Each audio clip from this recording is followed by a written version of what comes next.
électronégativité d'un élément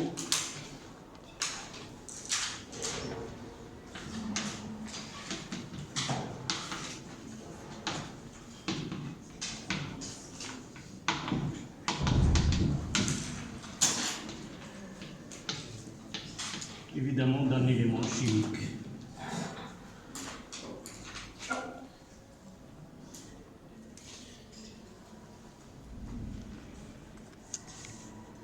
Nous avons déjà parlé de cette caractéristique que l'élément chimique a, qui peut nous rappeler. C'était dans l'introduction du cours. L'électronégativité, c'était quoi? C'est le passage des électrons. Dans l'introduction, on a parlé jusqu'à maintenant. Laissons le... Vous suivez, ce n'est pas la peine de lire maintenant, mademoiselle. Oui.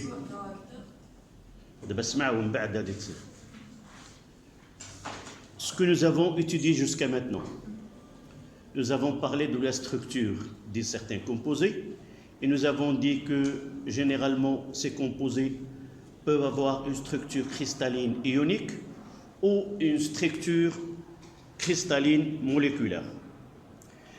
Et nous nous sommes intéressés à la structure ionique et nous avons dit que cette structure est assurée par un empilement, un assemblage des ions positifs et des ions négatifs, et la cohésion de ce cristal est assurée par des interactions dues à la charge portée par ces ions. Et là, avant d'arriver à la structure ionique, nous avons parlé que les structures moléculaires, ils ont des liaisons qu'on appelle des liaisons covalentes, mais dans cette liaison covalente, nous avons dit que c'est la mise en commun d'un doublet électronique entre deux éléments. On n'arrivera pas à l'état où ce doublet électronique est totalement, si vous voulez, attiré ou arraché par un élément aux dépens de l'autre. Nous avons parlé que ce doublet, généralement, soit qu'il est symétrique entre les deux, c'est le cas de deux atomes identiques, H avec H, est mis en commun un doublet électronique, et ce doublet-là, elle est parfaitement répartie, si vous voulez, entre les deux. Nous avons parlé de la densité électronique, et là, une forme qui est symétrique par rapport aux deux éléments. Tant qu'on prend dans cette liaison covalente deux éléments différents, alors elle apparaît une certaine attraction d'un élément aux dépens de l'autre. Ce doublet-là, ou cette nuage qu'on attribue à ce doublet, elle est déplacée vers un élément que vers l'autre. Cet élément qui attire, si vous voulez, ce doublet, on lui confère, si vous voulez, une caractéristique, c'est l'électronégativité. Attirer un doublet électronique, ça veut dire qu'il a une affinité vers les électrons, c'est-à-dire il l'attire, et par la suite, on aura une distribution qui est non symétrique de ce doublet. On ne le verra plus de côté de l'élément qui est électronégatif que l'élément qui est moins électronégatif, où on parlera aussi de l'électropositivité. Donc c'est quoi l'électronégativité? C'est une propriété qu'a un élément chimique vis-à-vis de doublet électronique. Tant qu'il attire ce doublet, il est plus électronégatif que l'autre élément. Ceci, elle va avoir une conséquence sur la répartition de cette charge globale de doublet, et par la suite, on parlera d'une molécule qui est dipolaire. D'accord? Donc, vous notez la définition. L'électronégativité, rappelez-vous, on a parlé de l'électronégativité quand est-ce?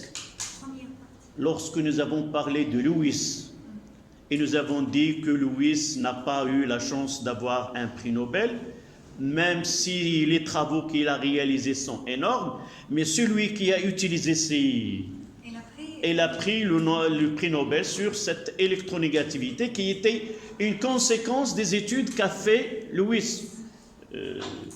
Peut-être on a parlé sans écrire, mais des choses comme ça, on ne l'écrit pas, mais on sait le côté historique de la science. Donc, l'électronégativité d'un élément, et la tendance d'un atome, l'électronégativité d'un élément, et la tendance d'un atome,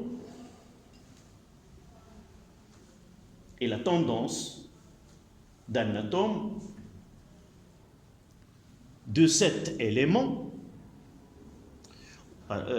pour expliquer un élément chimique.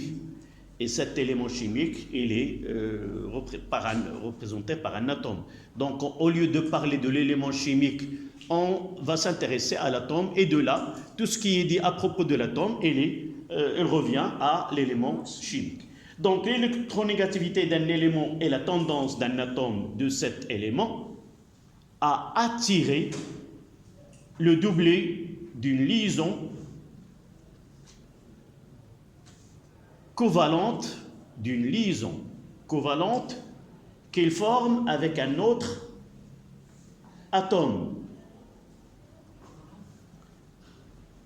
Et la tendance d'un atome de cet élément à attirer le doublet d'une liaison covalente qu'il forme avec un autre atome.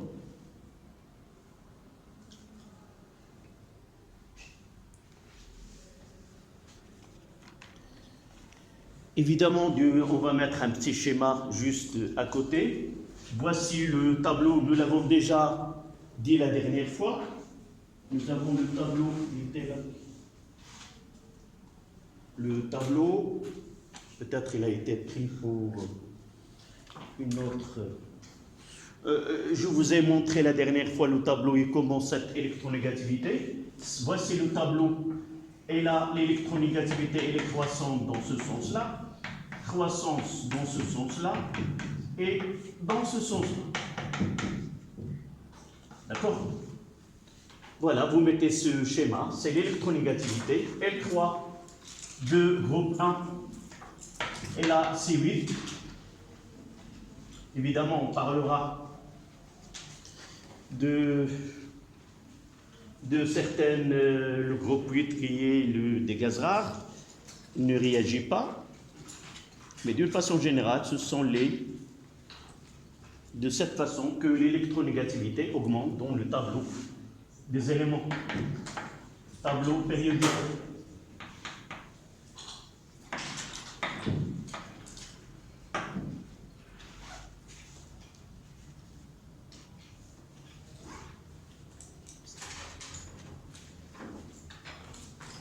Ainsi, si nous prenons la molécule H2, là,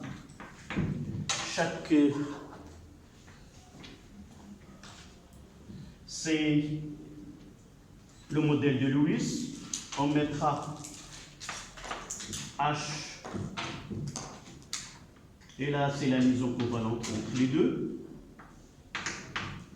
Mais si nous essayons de faire une représentation, c'est que la répartition de la densité électronique, elle est symétrique là.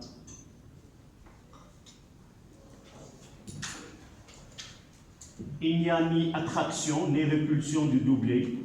Et par la suite, on dira que c'est une liaison covalente 100%. Liaison covalente lorsqu'on a deux éléments identiques. Monsieur, une liaison covalente, si c'est symétrique. Oui, d'abord, on peut la connaître avant de la schématiser. Si nous avons deux éléments, Cl, Cl, H avec H, ainsi de suite. Donc, nous avons deux éléments qui ont même électronégativité. Ce n'est pas la peine de vous envoyer dans le groupe, par exemple, que chaque élément il a une valeur donnée de cette électronégativité. Par exemple, pour l'hydrogène, la valeur de cette électronégativité, c'est 2,01. Et chaque élément, à partir de cette électronégativité, on peut savoir quel élément il va attirer ce doublet. Prenons maintenant HCl. HCl. L'hydrogène, il a un seul électron, là. Et là, combien il a? C'est 7. 1, 2, 3, 4, 5, 6, 7. Et nous pouvons mettre cette structure-là. D'abord, ce doublé qui est de liaison. Et là, nous avons des doublés qui ne sont pas liants. Je dois les mettre avec une autre couleur. Celle-là en orange, par exemple, ou en jaune. Là. Là, doublé non liant.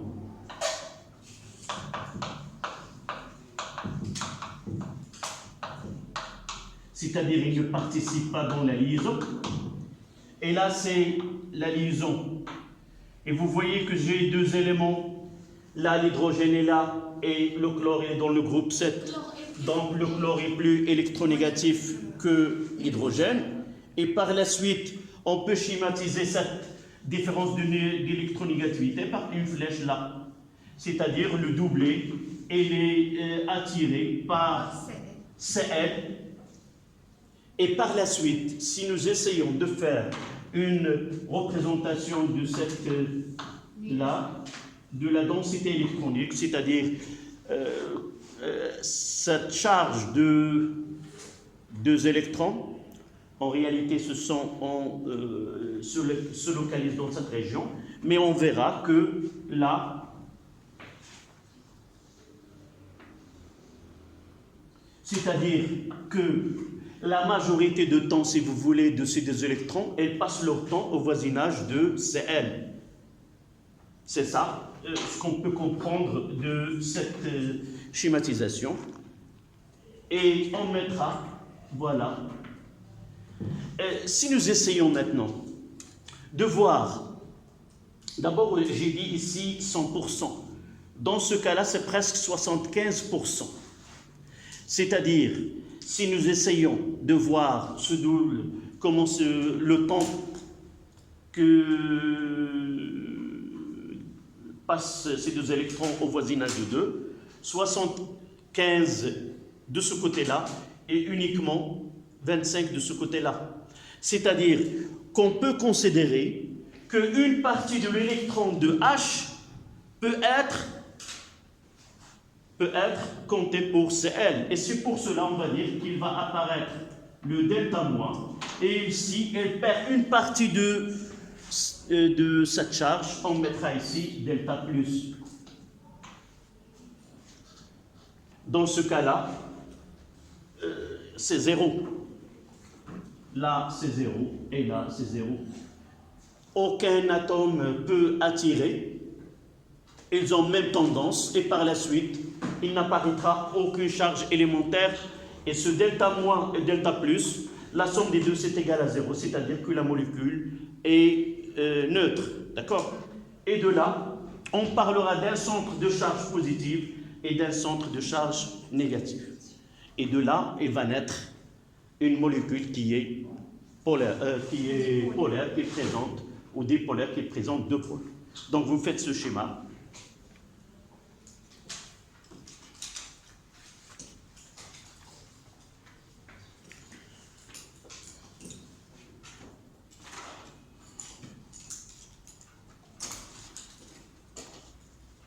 Donc là, la liaison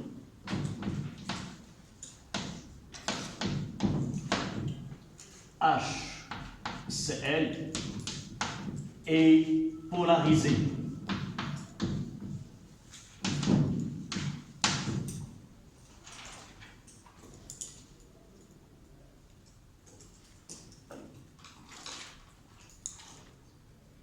Donc la liaison est polarisée. Et on peut dire que la molécule a un caractère dipolaire. Molécule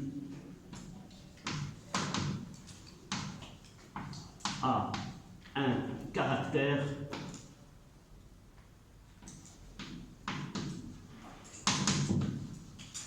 dipolaire.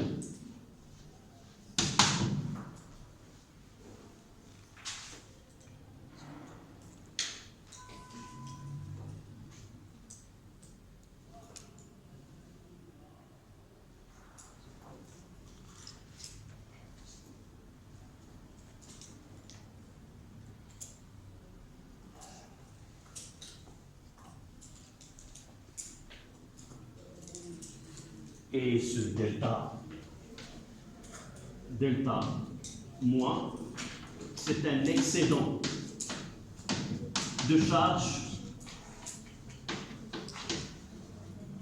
négative.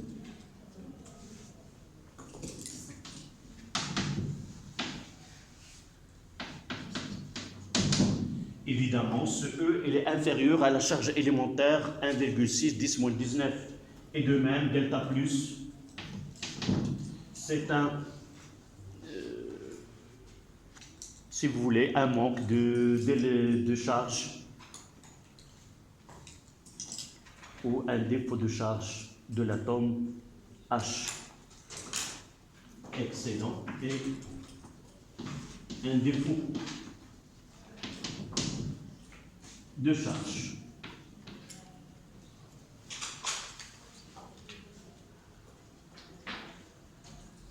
Qu'il soit delta moins en valeur absolue est égal à la valeur absolue delta de plus, C2 il est inférieur à E, et E c'est 1,6 10 moins 19 coulombs. Le cas où delta plus delta moins est égal à l'achat à un électron, ça veut dire que la liaison il est ionique. Donc on n'atteindra pas l'état où l'atome arrachera totalement cet électron et on passera de la structure moléculaire à la structure ionique. Donc la différence entre les deux, c'est que dans la structure moléculaire à caractère dipolaire, il y a une liaison par un doublet, mais uniquement ce doublet il est attiré par un élément, mais dans la structure ionique c'est totalement arraché et on parle d'une liaison ionique et la structure que nous avons déjà vue.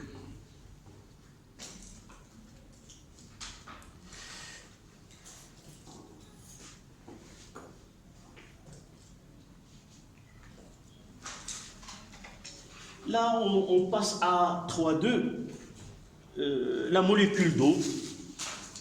Et je vais essayer de vous demander ce petit travail-là.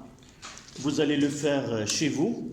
Je vais le mettre ici, espérant que le débit de l'eau chez vous peut être... Vous réglez le débit de telle façon à avoir cet écoulement-là. D'accord ? Et vous prenez un stylo plastique et vous essayez.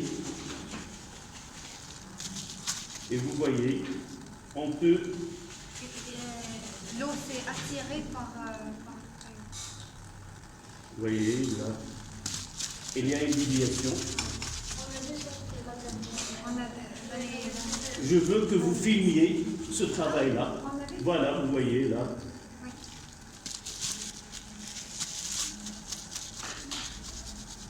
Vous voyez qu'on peut dévier. D'abord, je vais essayer de le faire avec une... Là, espérons qu'il peut donner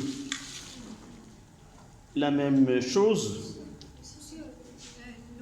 Oui, ouais, c'est pas grave. Oui, mais... Voilà. Je vais essayer de voir si vraiment on peut l'avoir avec... Mais chez vous, c'est de la laine. Mais parfois uniquement dans les cheveux. Avec un stylo en plastique, oui. Non, voilà, de ce côté-là. Je vais essayer de voir. Vous l'avez fait, vous essayez de la refaire. Là, vous voyez que l'eau, il peut sortir. Là. Donc, je veux voir cette petite expérience que vous pouvez faire chez vous et montrer vraiment que c'est une mise en évidence que vraiment l'eau a un caractère dipolaire. Pourquoi ? Parce qu'un bâton chargé par frottement à côté de l'eau, il produit quoi ? Des interactions électrostatiques. Et par la suite, l'eau présente ce caractère dipolaire. Donc on passe à 3,2.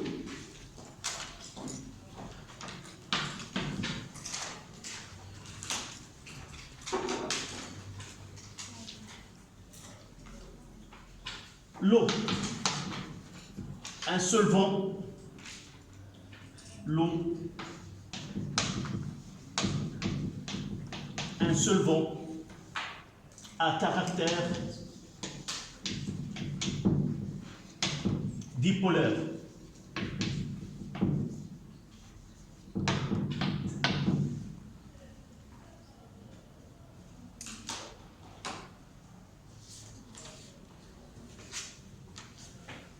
Donc, de point de vue expérience, ce que vous venez de voir, un écoulement laminaire de l'eau à partir d'un robinet avec une baguette ou en plastique frotté, on peut voir cette interaction électrostatique entre l'eau. Donc, il y a des centres de charge dans la molécule d'eau. On va essayer maintenant de faire une étude théorique.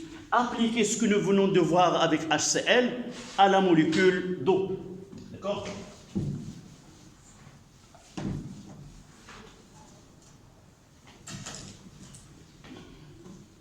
Donc, H2O.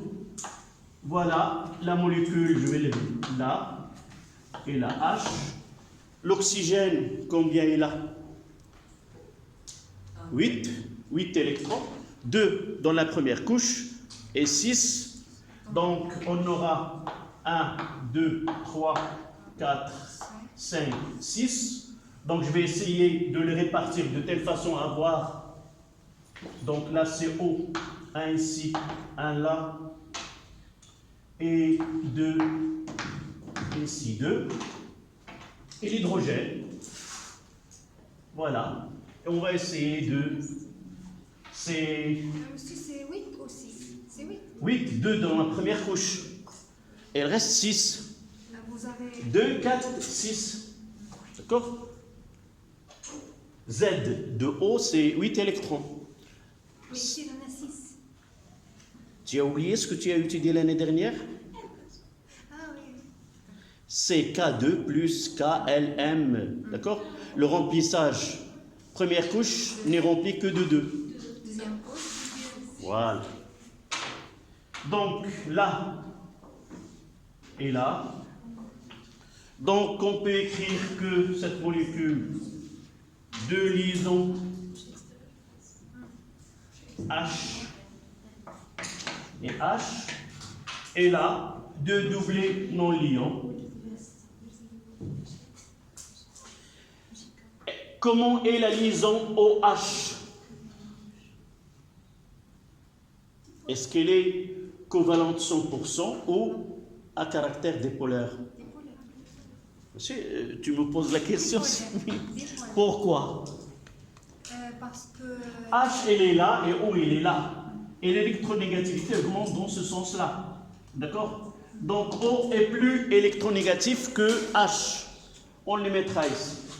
Donc par la suite, ce doublé électronique il est attiré par O. Et de même de ce côté-là. Donc, il y a attraction, donc une partie, c'est delta. Elle apparaîtra une charge, un défaut de charge delta plus. Donc, il va perdre une partie de son électron au profit de O, donc delta plus. Et même ici, le même se produit pour l'être atome. Et apparaîtra sur O un excédent de charge. Delta moins. Delta moins. Delta moins et delta moins. 2 delta moins. Donc on mettra ici 2 delta moins. De telle façon que la somme est égale à 0. D'accord? Donc, ici nous voyons qu'il y a, on parlera, l'existence de 3 centres de charge. Le premier centre de charge positive sur H, deuxième charge positive sur le deuxième hydrogène et un centre de charge sur l'oxygène. Donc là, évidemment, la première des choses, on va définir qu'est-ce que ça veut dire une molécule dipolaire. S'il présente des charges, des centres de charge qui ne sont pas confondus. Évidemment, pour définir quoi qu'il soit la molécule, toujours on doit aboutir à 2 centres de charge équivalents. Là, j'ai 2 centres, donc je dois chercher un centre de charge équivalent à ces deux, un seul. Et là, j'ai un, donc c'est pas la peine. C'est donc un centre de charge négative et un centre de charge positive. Par exemple, si j'ai une molécule comme ça, là, H et H et H, là c'est un doublet qui est non liant. Donc l'azote se trouve de ce côté-là et l'hydrogène de ce côté-là. Donc là c'est delta plus, là delta plus et là delta plus. Un delta moins. Combien de delta moins? 2, 3. 3 delta moins. Donc la somme égale Donc j'ai 3 centres. Je dois chercher un centre. un seul qui est l'équivalent de ces D3. De ce deux. C'est un. Non. On parlera de barycentre de charge. Je vous donnerai la formule, mais généralement, on ne vous demande pas de le faire uniquement dans le cas le plus simple. On peut le faire, par exemple, dans le cas de l'hydrogène. On peut chercher ce centre de charge, le centre positif, et nous n'avons qu'un seul qui est négatif. Donc, laissons cet exemple à part. Et revenons à celui-ci. Le barycentre, vous l'avez étudié l'année dernière. Vous vous rappelez comment on détermine le barycentre? La distance, la moitié de la distance. Donc, si j'ai plusieurs corps solides ou des points, en réalité, ça vient des mathématiques. Si j'ai des points A1, A1, A2, et ainsi de suite, il existe deux coefficients alpha 1, alpha 2 qui vérifient une relation. Dans notre cas, le barycentre OG est égal à MI, somme des MI OAI sur somme des MI.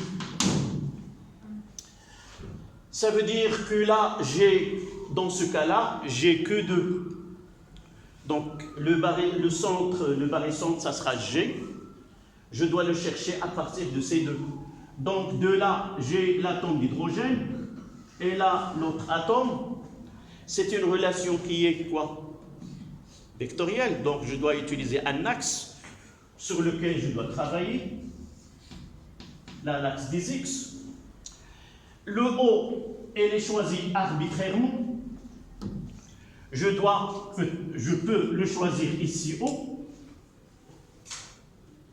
Donc cette relation-là, ça sera H1. Là, je mettrai H1. Et là, c'est H2. H1. Donc H1G est égal à, là c'est MI, c'est MH1 fois O. H1. Elle est là. Est-ce que vous êtes d'accord? H1 plus M de H2 H2 sur M de H1 plus M de H2. D'accord? Donc de là, ça c'est 0. Donc H1G est égal à M. Vous voyez que M de H1 est égal à M de H2. D'accord? Est égal à quoi? Ce qui reste, c'est quoi? MH2, H. Là, c'est 0. M, là, M1 plus M, c'est 2M. Et là, M, ça donne, est-ce que vous êtes d'accord? C'est H1, H2 divisé par 2. Oui. Parce que MH1 égale... C'est la masse. J'ai un élément de masse, l'atome d'hydrogène de masse MH1. Si j'ai deux éléments différents, j'aurai, par exemple, si j'ai là un autre élément, je mettrai la masse de la H, je mettrai la masse de H. Si j'ai N, je mettrai la masse de N, de l'azote. D'accord? Donc de là, ça sera quoi? H1, H2, c'est la moitié. Et là, c'est le centre positif, c'est là où je peux mettre 2 delta moins, 2 delta plus. Donc je peux remplacer celui-là et celui-là par un autre charge positive. Et là, c'est le centre de charge négative. Et là, c'est le centre de charge positive. Monsieur, je ne peux pas simplement tracer une droite qui passe par H1, H2 Oui. et prendre le centre de O et faire la projection comme ça. Comment? Et Mais faire de quoi?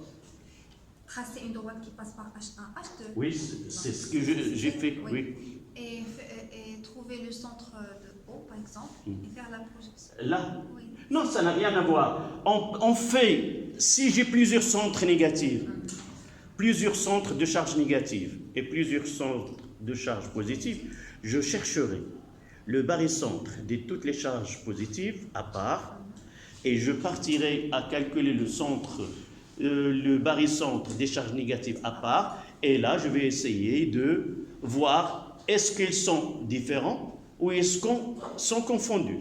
S'ils sont confondus, la molécule est apolaire, n'a pas de pôle, malgré la présence de polarité pour les liaisons. On va voir un exemple tout à l'heure. Donc, dans ce cas-là, dans le cas de la molécule, oui, non, c'est pas confondu. Voilà, j'ai cherché pour H1, H2. Et là, c'est l'atome d'oxygène qui constitue le centre de charge négative. Si on ne compte pas O, c'est H1, comment on va calculer? Comment? Si H1... Là, c'est un travail, vous l'avez fait l'année dernière. Les mathématiques, elle est faite comme ça. Les mathématiques et l'économie de l'esprit.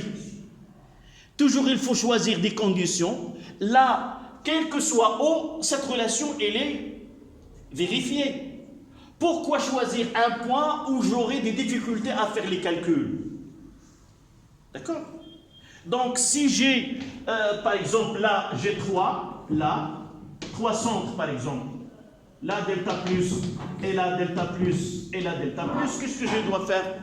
Je choisirai là un axe et l'autre, et là, j'essaie de simplifier l'étude. Là, c'est le O.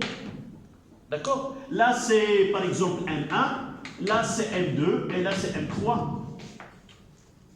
Et je vais essayer d'écrire là OG est égal à M1 OAA plus M2 OA2 plus M3 OA3 sur M1 plus M2 plus M3. Et la facilité ici, c'est que O coïncide avec M1. Donc, c'est 0. Avec M1, ça donne 0. Je choisirai M1. D'accord? Toujours, c'est de cette façon qu'on fait l'étude pour faciliter. Sinon, on aura plus de travail. Il nous reste à connaître, si nous avons ces distances-là, nous pouvons déterminer le centre, le barycentre de ces trois. Mais jamais on vous demande, d'accord? Jamais on vous demande de faire un calcul pour des molécules qui sont complexes. D'accord? Mais par contre, je vous donnerai un exemple tout à l'heure. Vous allez dire, est-ce que vraiment cette molécule-là, elle est dipolaire ou non? Vous faites ce schéma-là, on écrira une phrase et je vous donne un autre exemple.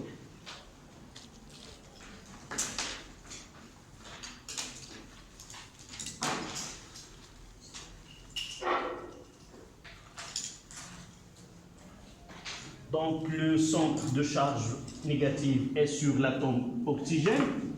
Là, c'est le centre de charge négative.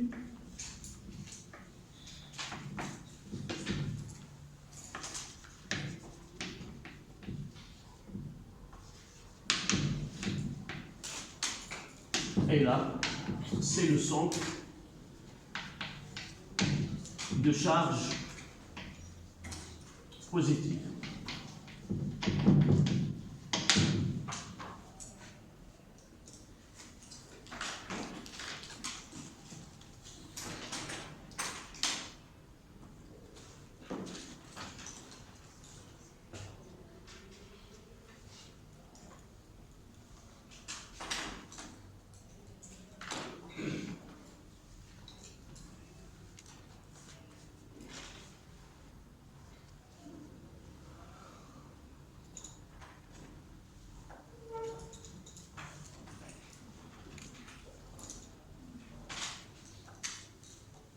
Donc, quelle est la phrase avec laquelle on ferme ce solvant concernant ces deux barycentres? Donc, et à partir de là, on va généraliser pour toutes les molécules.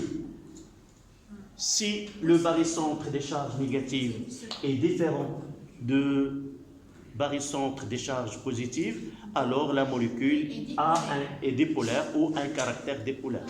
D'accord? Donc, si vous avez noté ce qui est au tableau,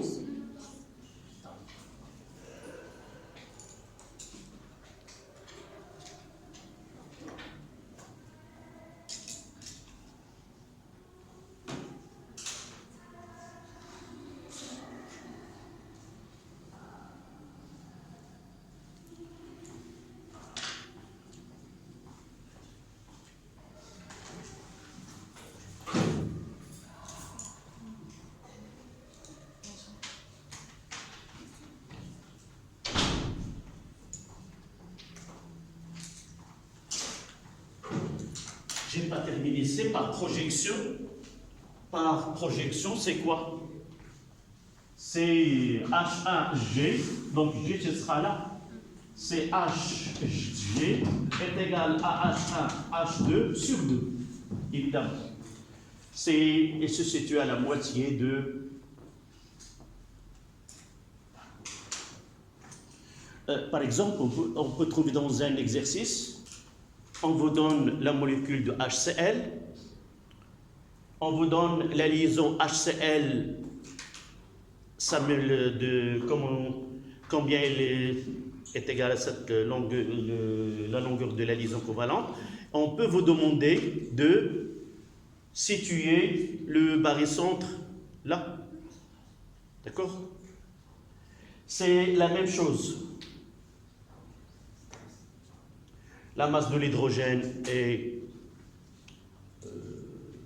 ça sera donné, c'est 1 gramme mol moins 1. Et celle de chlore est donnée aussi. Et on peut chercher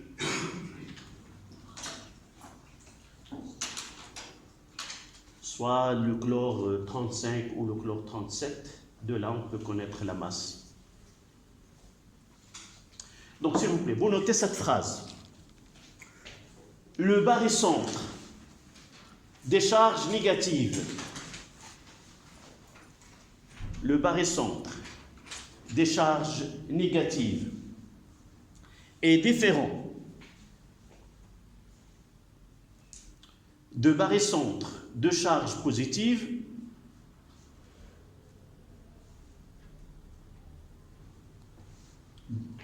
point virgule, la molécule est dite à caractère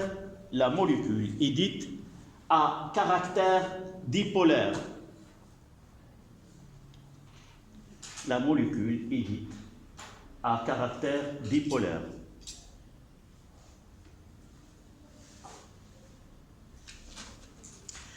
Brièvement, on prendra une autre molécule, celle de CO2.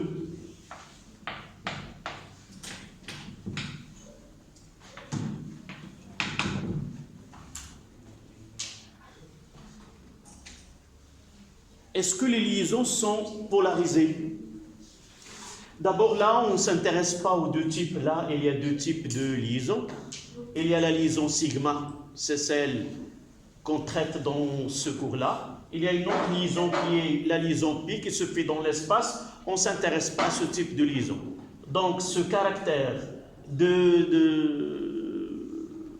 polarité concerne uniquement la liaison qui est sigma. C'est-à-dire une seule, on prendra celle qui est au-dessous. D'accord? Là, c'est la liaison sigma. Est-ce que les liaisons CO sont polarisées? On va voir si le centre.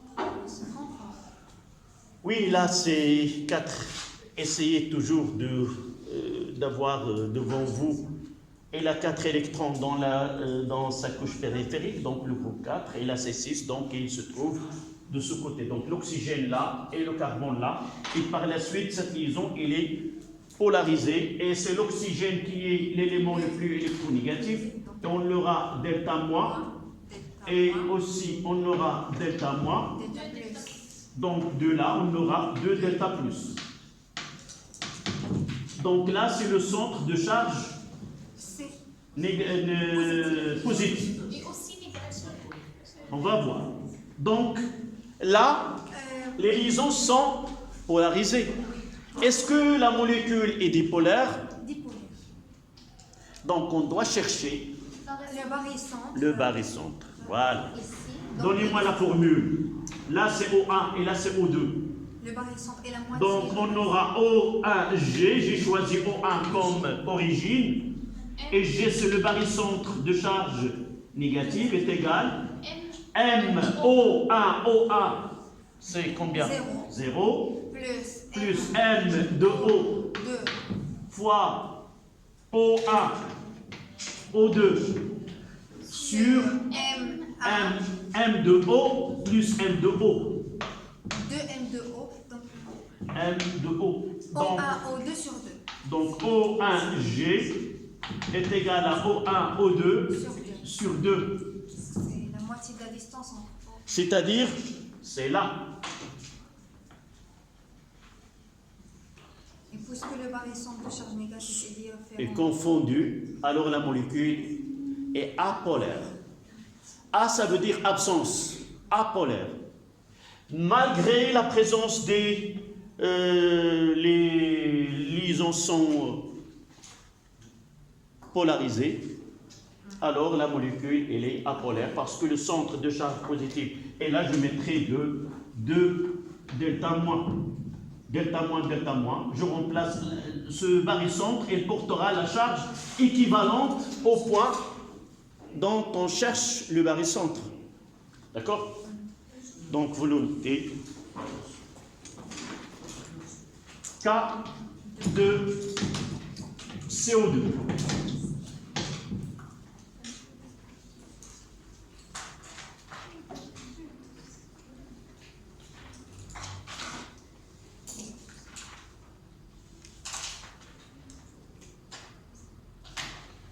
Jusque-là, c'est pour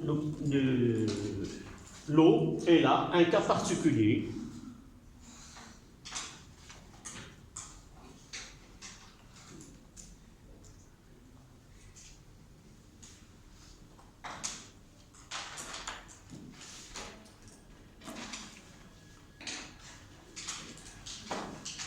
Donc, avant de passer à la récréation,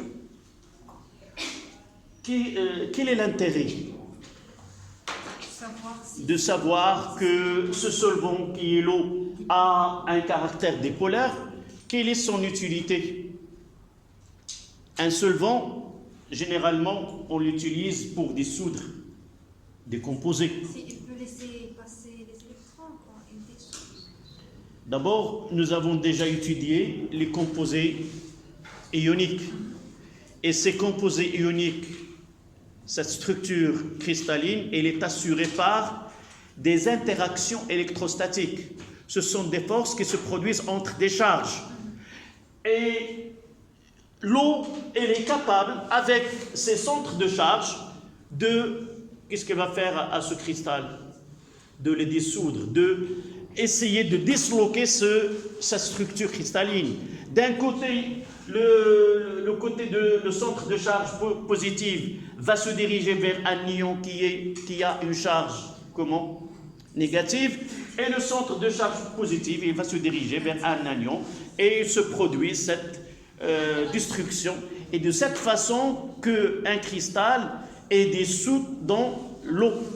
Donc l'eau est un solvant qui est dipolaire, elle est capable de dissoudre tous les composés électrolytiques ou les composés ioniques. Donc, Monsieur, oui. c'est juste pour l'eau ou pour toutes les autres solutions dipolaires? Comment? Juste pour l'eau ou pour toutes les autres solutions dipolaires aussi ont cette capacité? Donc, de là, on parlera juste après, parce que ce que nous traitons, nous, uniquement des solutions aqueuses. Ça veut dire que le solvant qu'on va traiter, c'est l'eau. Mais on peut généraliser qu'un solvant qui est dipolaire, il est capable de dissoudre tous les composés ioniques. avec ce caractère-là dipolaire, elle est capable de faire ce travail-là. Mais pour nous, c'est uniquement, on parlera par la suite de l'eau et des solutions aqueuses. Mais d'une façon générale, lorsque le solvant est dipolaire et la soluté est un composé ionique, alors la dissolution elle est facile et on peut passer à la dissolution, à la solvatation et la dispersion. Ce sont les opérations que produisent lorsqu'on fait du sel dans l'eau, il y a 3 stades, 3 étapes. Dissolution, c'est-à-dire la destruction de ce cristal-là. Donc ces liaisons, même là vous l'avez utilisé mais en réalité ce sont des interactions à distance, il n'y a pas une liaison matérielle entre les deux, ce sont des forces à distance. Donc le solvant, un centre vient de ce côté-là et de l'autre côté, donc destruction de cette liaison, puis après elle va entourer ces ions, c'est la solvatation ou on dira l'ion hydraté, et juste après il y a la dispersion. Ces ions doivent être répartis d'une façon homogène dans toute la solution. Donc 5 minutes et on continue.